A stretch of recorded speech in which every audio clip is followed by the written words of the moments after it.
पश्चिम बंगाल में इस बार 2 चरणों में विधानसभा चुनाव होने जा रहे हैं। 23 अप्रैल और 29 अप्रैल को।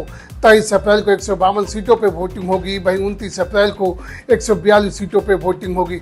4 मई को नतीजे आएंगे। आपको बता दें 35 साल बाद पश्चिम बंगाल में 2 चरणों में विधानसभा चुनाव होने जा रहे हैं।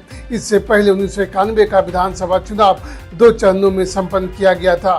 उसके बाद 1996 से लेकर 2021 तक जितने बार भी यहाँ विधानसभा चुनाव हुए वो सभी 3 या उससे ज़्यादा चरणों में संपन्न किया गया। आपको बता दें 1996 का विधानसभा चुनाव 3 चरणों में संपन्न हुआ था।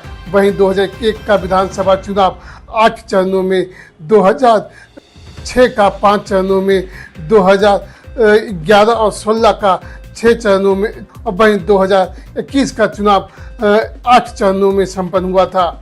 ऐसे में चुनाव आयोग ने कहा कि इस बार सभी पार्टियों ने अनुरोध किया था कि पश्चिम बंगाल का चुनाव इस बार कम चरणों में संपन्न होना चाहिए।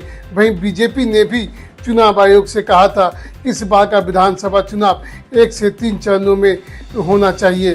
वहीं एक और बात चुनाव आयोग की तरफ से कहा गया कि जितने कम चरणों में पश्चिम बंगाल में विधानसभा चुनाव होंगे उतने कम हिंसक घटनाएं होगी।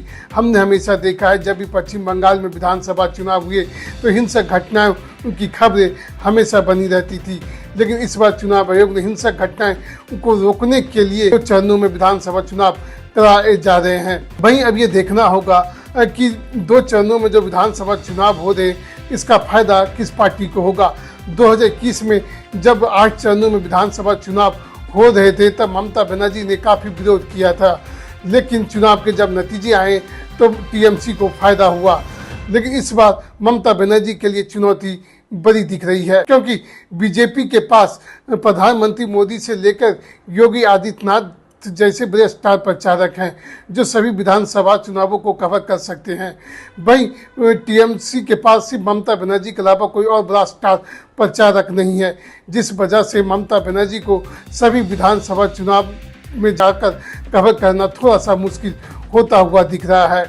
अब ये देखना होगा कि जब चुनाव के नतीजे आएंगे तो किसको फायदा हुआ, या बीजेपी को या टीएमसी को।